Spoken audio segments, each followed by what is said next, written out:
live. And there we go. Okay, I hit the button right as I was sitting down, so that's what you see. All right, guys. Hey, how you doing? How's everyone doing? We are going to do... I probably shouldn't have clapped right in front of the mic. You guys will get over it. We'll all live and learn and move on. So, Chapter 15 of the Hobbit read is going on tonight. And what I was going over some of my numbers of this channel, this YouTube channel, and I saw that, you know, ever since I started doing these readings, which it's all been just for me. It might help if I have the book handy. Keep you right there. And I noticed that my subscription numbers have gone down. I've lost like somewhere around 20 subscribers since I started this, and which, you know, fine. If this isn't your thing, that's fine. I do each his own. Don't care. So I decided, you know, since this particular series I've been doing, and it's wrapping up, there's only like 3 chapters remaining off the top of my head. There's not much left to cover. They've got through a whole lot. And I thought, you know what, let's have some fun with this. Let's be incredibly goofy, incredibly silly. One thing I did, because we're in this situation we're in where only essential stuff is going out, about a month and a half ago, I made a purchase for one of these black lights that allow me to, you know, see dust that might be hanging around my computer you can't see with a naked hand. And then I was just having some fun with it and the boys, and then I realized, oh, my hair looks really weird in this. It doesn't work too well with all the lights on. And then I was thinking, hey, wait a minute. I have that little spotlight, but then I also have this big black lamp that is good for general lighting. And I was thinking about it. I was like, I should do a reading with the black light on. Just that. And wear like some kind of fluorescent shirt and everything. I set it all up and I turned off the lights and I turned the black light. I was like, oh, this is so cool. This is so cool. And then I realized, because the white lights are off, I can't read. It's too freaking dark. So I had to kill that idea. All right, so what I'm going to do instead is we're still going to do silly. We're still going to do goofy. It's still going to happen. What I am going to do is I want to show you guys something. Something right here. This is a face mask that my very good friend Mary had made for me. She is the wife of our podcast co-host Jay. And look at that. It's reversible. It's completely washable. I like the Hawaiian floral side and obviously the Donkey Kong side. Unfortunately, I have to give this one to my wife. She made one for all of us. One, my wife, myself, and my 2 boys. And they're hilarious. They're just adorable. They're perfect. I absolutely freaking love this. This is perfect. And I would wear it all the time if it fit. I was a little disappointed. I'm incredibly thankful at the same time. But, oh man, I was more disappointed that I couldn't wear this. Now, these things are supposed to go behind the head and over the nose, about with this part going about halfway down the nose. The problem is, the first thing this makes it unusable for me is I have all this facial hair, both here and up here, and that almost immediately negates the use of this. The problem is, that's my chin right there, and if I pull this down over my chin, my nose is exposed. So I pull it back up to cover the portion of my nose that I need to, where there's no gap under my eyes, my chin, and at times my lower lips are exposed. So unfortunately,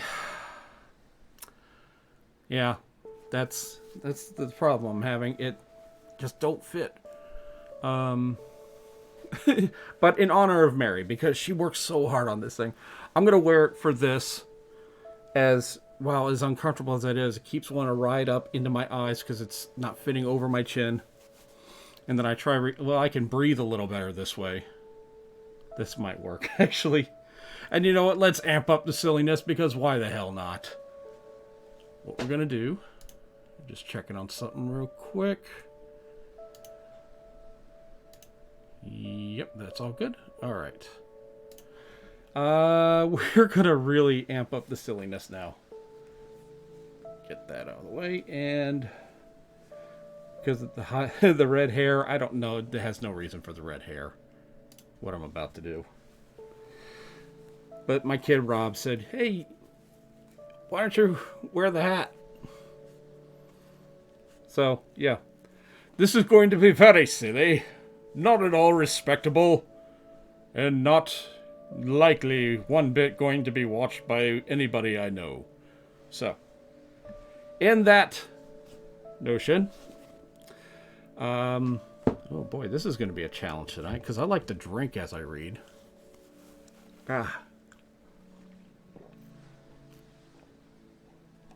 There we go. No bugs tonight, by the way. There was a bug that fell in last night. I found it at the very bottom. All right. God, this is very uncomfortable. Let's get started. We are on Chapter 15. The Gathering of the Clouds. Now we will return to Bilbo and the dwarves. All night one of them had watched, but when morning came they had not heard or seen any sign of danger. But never more thickly than birds were gathering. Their companies were flying from the south, and the crows that still lived above the mountain were wheeling and crying increasingly above. I'm trying not to do the Scottish accent, even though it's coming out ineffectively through the with the mask on. But I realize I might have to get a little louder. Let me see, can I gain it up a little more? Nope, I'm at max on that. I don't want to gain it up on the mic, so we're just going to have to leave as is and hope for the best. Wheeling and crying above. Something strange is happening, said Thorin. The time has gone for the autumn wanderings, and these birds that dwell always in the land. There are stirlings of flocks of finches, and far off there are more carrion birds, as if a battle were afoot. Suddenly Bilbo pointed. There is that old thrush again, he cried. He seemed to have escaped when Smaug smashed the mountainside, but I don't suppose the snails have. Sure enough, the old thrush was there. And as Bilbo pointed, he flew towards them and perched on a stone nearby. Then he fluttered his wings and sang. Then he cocked his head to one side as if to listen. And again he sang. And again he listened. I believe he is trying to tell us something, said Balin. But I cannot follow the speech of such birds. It is very quick and difficult. Can you make it out, Baggins? Not very well, said Bilbo. As a matter of fact, he could make nothing of it at all. But the few old fellows seemed very excited. I only wish he was a raven, said Balin. I thought you did not like them. You seemed very shy of them when they came this way before. Those were crows, and nasty, suspicious-looking creatures at that, and rude as well.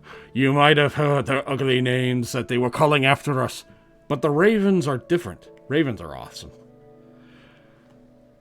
These used to be great friendships between them and the people of Thor, and that often brought us secret news, and they rewarded us with such bright things as they coveted to hide in their dwellings. They lived many a year, and their memories are long, and they hand in their wisdom to their children. I knew many of them among the ravens of the flock when I was a dwarf lad. This very height was once named Ravenhill, because there is a wise and famous pair, old Kark and his wife, Kark, C-A-R-K. No, wait, C-A-R-C. C-A-R-C. Kark. And his wife. That lived here above the... Oh my god, this thing is shoving my mustache into my nostrils. I don't know if I can keep that up. Let's see. Let's try this for a little bit. Old Kark and his wife that lived here above the grand chamber.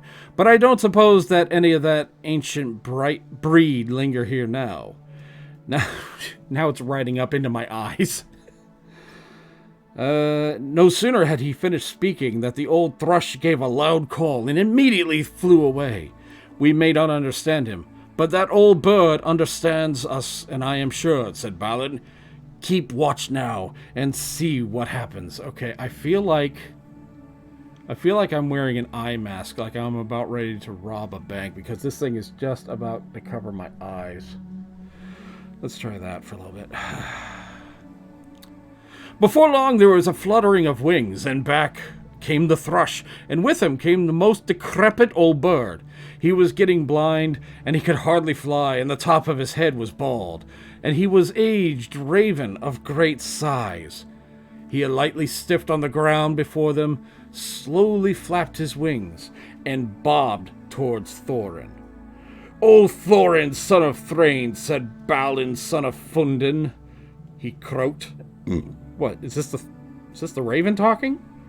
And Bilbo could understand what he said, for he used an ordinary language, and not bird speech. "I am Rorak, son of Karak. Karak is dead, but he was well known to you once." This is the raven. "It is 100 years and 3 and 50 since I came out of the egg." What?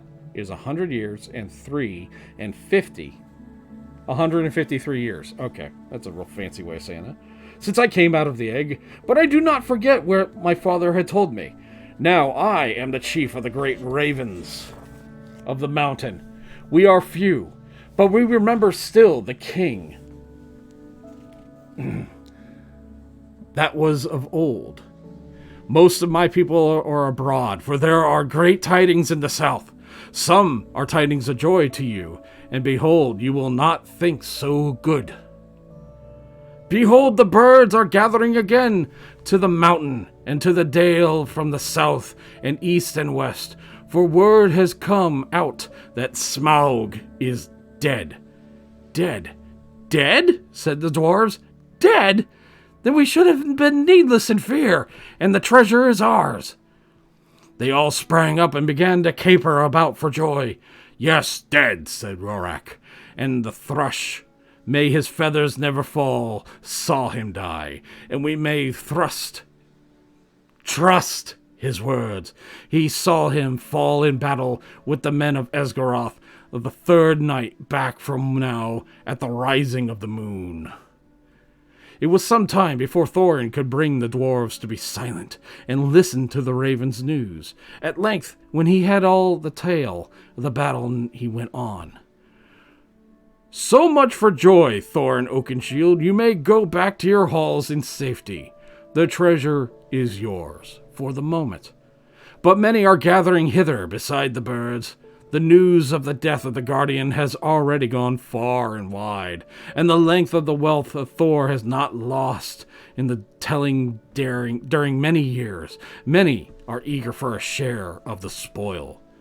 Already a host of elves is on the way, and carrion birds are with them, hoping for battle and slaughter." Okay, I know what carrion is. That one's pretty easy. That's like one of those old words that actually survived. I lost. "Already a host of the elves is on its way, and the carrion birds are with them, hoping for battle and slaughter. By the lake men murmur that their sorrows are due to the dwarves, for they are homeless, and many have died, and Smaug has destroyed their town. You two think to find amends for your treasure, whether you are alive or dead. Your own wisdom must decide your course, but 13 is a small remnant for a great folk of Durin that once dwelt here, and are now scattered far. If you listen to my counsel, you will not trust the master of the Lakemen, but rather him that shot the dragon with his bow. Bard is he, of the race of Dale, in the line of Geryon. He is a grim man, but true." Oh, God. All the hair around my face is in front of my mouth right now. Like, every strand. That's not on my chin.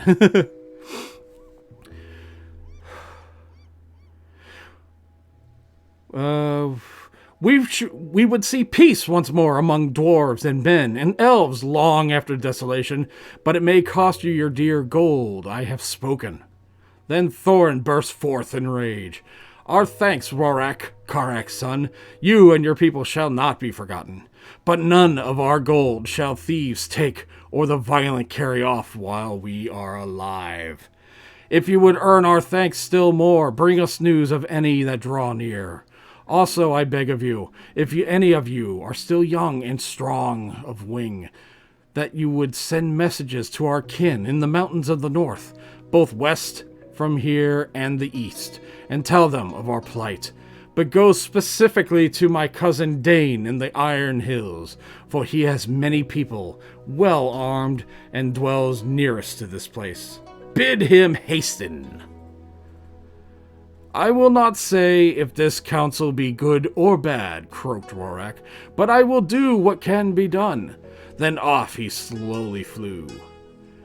"Back now to the mountain," cried Thorin. "We have little time to lose, and little food to use as well," cried Bilbo, always practical on such points. In any case, he had felt that the adventure was, properly speaking, over and dealt with the death of the dragon, in which he was much mistaken, and he would given most of his share of the profits for the peaceful winding up of all the affairs. "Back to the mountain," cried the dwarves, as they had not heard him, so back he had to go with them. As you have heard some of these events already, you would see that the dwarves had still some days before them. They explored the caverns once more, and found, as they expected, that only the front gate remained open. Sorry. Whoops. Yeah.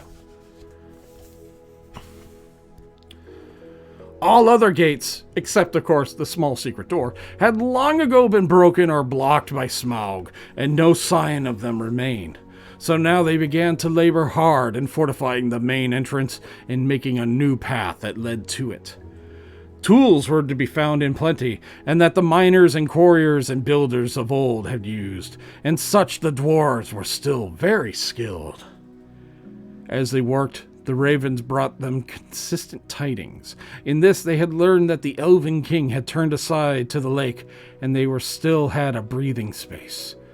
Better still, they had heard that 3 of their ponies had escaped and were wandering wild far down the banks of the running river, not far from where the rest of their stores had been left.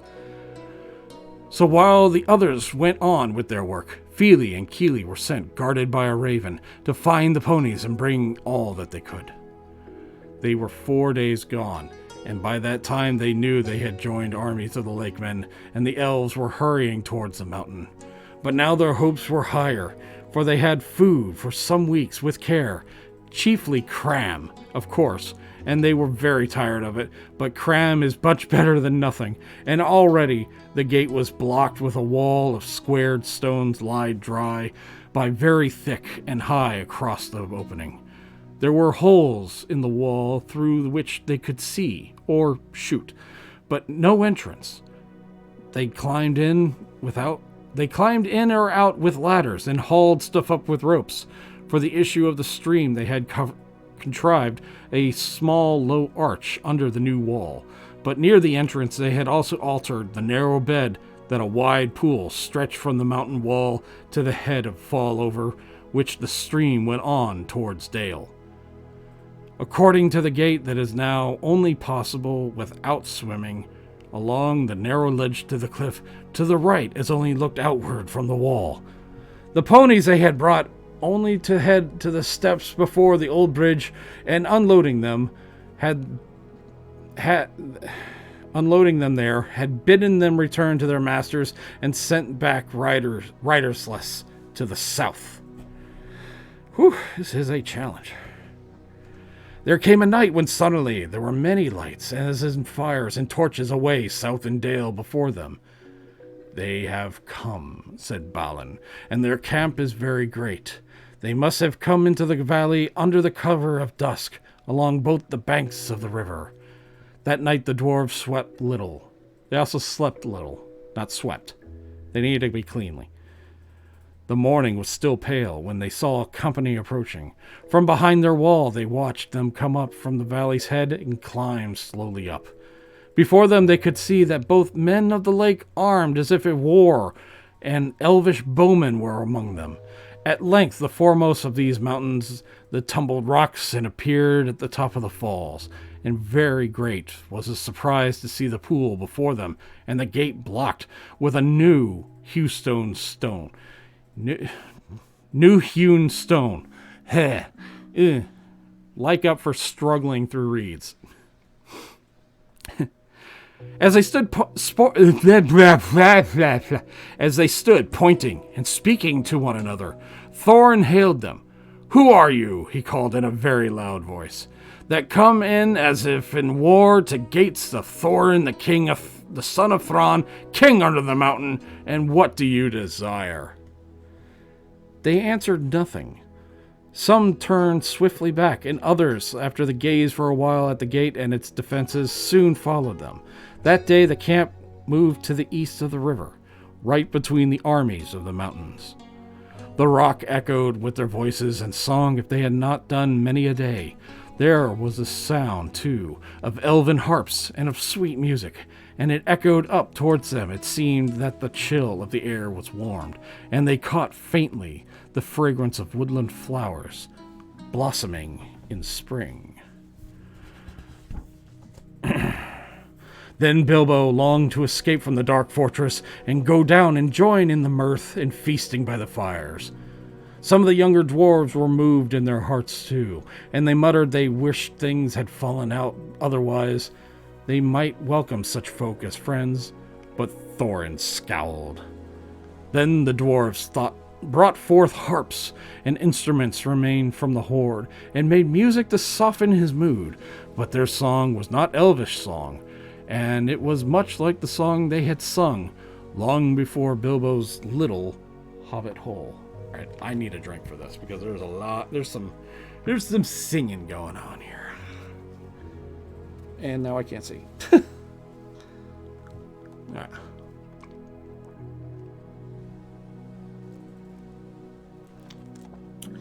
Whew. All right. Here we go. Under the mountain dark and tall, the king has come into his hall. His foe is dead, the worm of dread, and ever so his foe shall fall. The sword is sharp, the spear is long, the arrow swift and gait is strong. The heart is bold and looks on gold, the dwarves no more shall suffer wrong. Strong and wrong, I guess that works. The dwarves of yore made lighty spells, while hammers fell like ringing bells. In places deep where dark things sleep, in hollow hall beneath the fells. On silver necklace they the strung, the light of stars on crowns they hung. The dragons far from twisted wire, the melody of harps they rung. Oh god, that's a sloppy rhyme. But we continue. The mountain throne once was freed. O wandering folk, the summoning heed. Come haste across the waste. The king of fiend and kin I'll need. Now all we over the mountains cold come back into the caverns old. Here at the gate the king awaits. His hands are rich with gems and gold. The king is oh Jesus. The king is come unto his hall. Under the mountain dark and tall. The worm of dread is slain and dead. And so our foe shall fall. Oh God, I really butchered that now, didn't I? The song appeared to please Thorin, and he smiled again and grew merry, and he began reckoning the distance of the iron hills, and how long it would be before Dane could reach the lonely mountain, if he had set out the message as soon as it reached him. But Bilbo's heart fell, both at the song and the talk. They sounded much too warlike. The next morning early, a company of spearmen was seen crossing the river and marching up the valley. They bore with them a green banner of the Elven King and a blue banner of the lake, and they had advanced until stood right before the wall of the gate.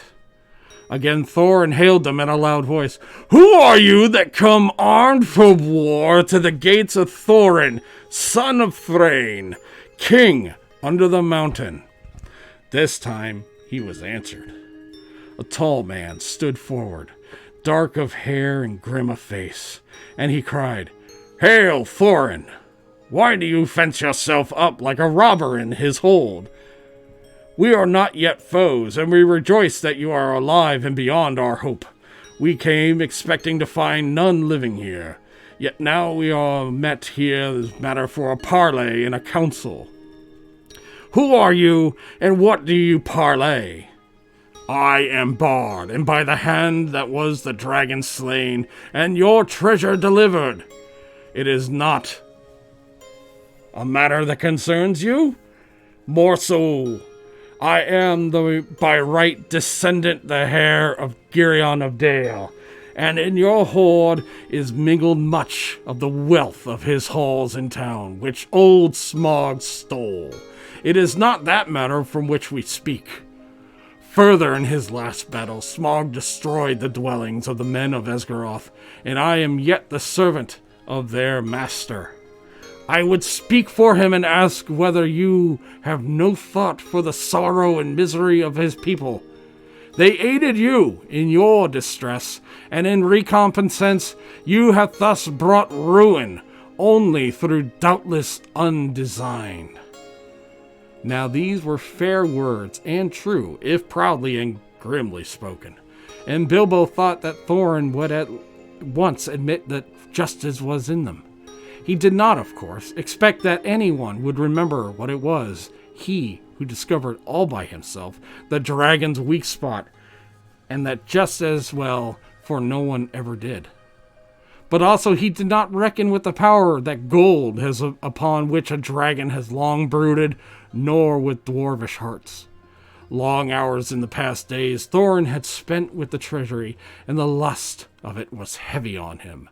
Though he had hunted chiefly for the Arkenstone, yet he had the eye of many another wonderful thing that was lying in there, about which were old memories of the labors of the sorrows of his race. All right, I cannot wear this another second.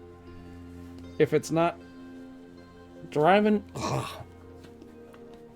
if it's not driving into my nose, it's rubbing all over my chin. I'm gonna keep the hat on. Hell yeah, cat be staying on. Ugh. I also need a drink after all that. But like I said, we're gonna keep it silly. I don't think we have much left in this chapter. So it's the return of Scottish guy. "You put your worst cause to them and last in the chief place," Thorin answered. "To the treasure of my people no man has a claim. Because Smaug, who stole it from us and robbed him of life or home, the treasure was not that his of evil deeds should be amended for share of it. There was price of goods and assistance that would receive the lakemen we will fairly pay, in due time. But nothing we will give, not even a loaf's worth, under threat of force. While an armed host lies before our doors, we look on you as foes and thieves.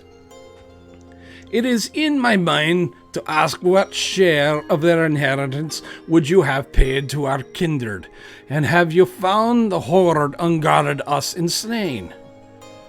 "A just question," replied Bard. "You are not dead." I'm gonna give him like a Clint Eastwood voice. Yeah, that's if I can tell it's him. "But you are not dead, and we are not robbers. More so, the wealthy may have pity beyond right on the needy that befriended them when they were in want. And still my other claim remains unanswered. I will not parley, as I have said, with armed men at my gate, nor with all the people of the Elven Kingdom who I remember with small kindness. In this debate they have no place. Begone now, ere our arrows fly, and if you would speak with me again, first dismiss the elvish host to your woods where it belongs, and then return, laying down your arms before you approach this threshold. The Elven King is my friend, and he has scoured the people of the lake in their need. Secured, I guess. Some big word that I just can't read right now. Maybe because I'm not squinting hard enough. Answered Bard. We will give you time to repent your words. Gather your wisdom, Eerie. We will return. Then he departed and went back to the camp. Ere many hours were passed, and banner-beaters returned, and trumpeters stood forth and blew about past. In the name of Esgaroth in the forest, one cried, we speak unto Thor and Thrain's son Oakenshield, calling himself king of the mountain, and we will bid him consider the claims that had been urged or declared our foe. At least he shall deliver the 12th portion of the treasure unto Bard, as the Dragon Slayer, and as the hair of Gurloin. Gurloin, sure, go with that. Geary Iron. From that portion, Bard himself continued to be the aid of Erskulf, but if Thorn would have the friendship and honor of the lands about, as his sires had of old, then he would have given also somewhat of his own, and the comfort of the men of the lake. Then Thorn seized a bow of horn and shot an arrow. Shot an arrow at the speaker. It smote into his shield and struck there quivering. Since such is your answer, he called in return, I declare the mountain besieged. You shall not depart from it until you call on your side for a truce and a parley. We will bear no weapons against you, but we leave you to your gold. You may eat that if ye will. With that, the messengers departed swiftly, and the dwarves were left to consider their case. So grim had Thorn become, that even if they had wished it, the others would not have dared to find fault with him. But indeed, most of them seemed to share his mind, perhaps except old fat Bomber and Feely and Keely. Bilbo, of course, disapproved the whole turn of affairs. He had now had more than enough of the mountain, and being besieged in it was not at all to his taste.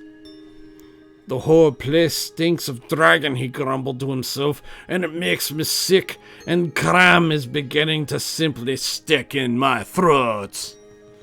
Yeah, Bilbo's had enough of this garbage. Guys, that's going to do it for chapter 15. I think we got like 3 or 4 more left.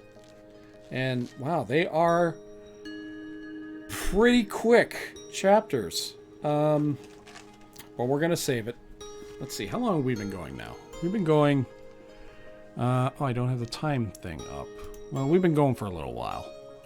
So we are... Oh, 33 minutes. Perfect. Okay, where's my bookmark? Oh, yeah. My bookmark, by the way, is a Pokemon card. Halucha, of course. It was probably glared out. You couldn't see that. So I'm wondering if I'm going to get that blacklight thing to work.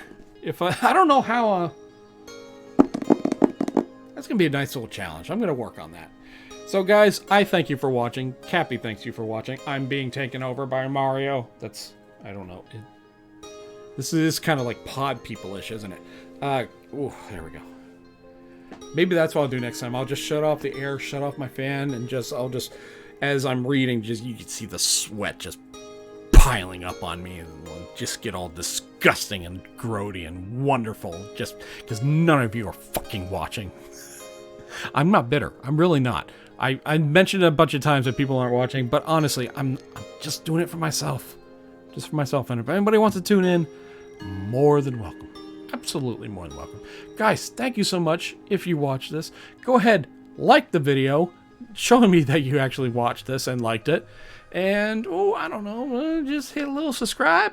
You probably are a subscriber if you watched it to this point. Guys, thank you again. I will see you, let's see, not tomorrow night, probably Monday night. Probably Monday night, not Tuesday night, because that's my anniversary. And we can't go anywhere. And I'm instantly depressed by that. Good night.